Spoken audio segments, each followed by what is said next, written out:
మనమైతే కోనేరు దగ్గరకు వెళ్దాం పదండి. గృహలోకి అయితే వెళ్తున్నాం.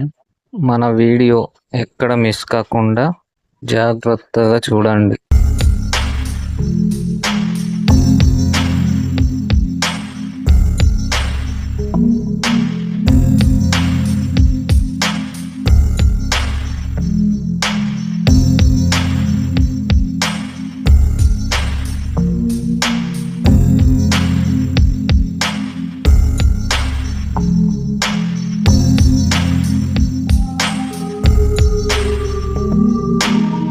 ఫ్రెండ్స్, ఇక్కడ దిగేటప్పుడు మాత్రం చాలా జాగ్రత్తగా దిగాల.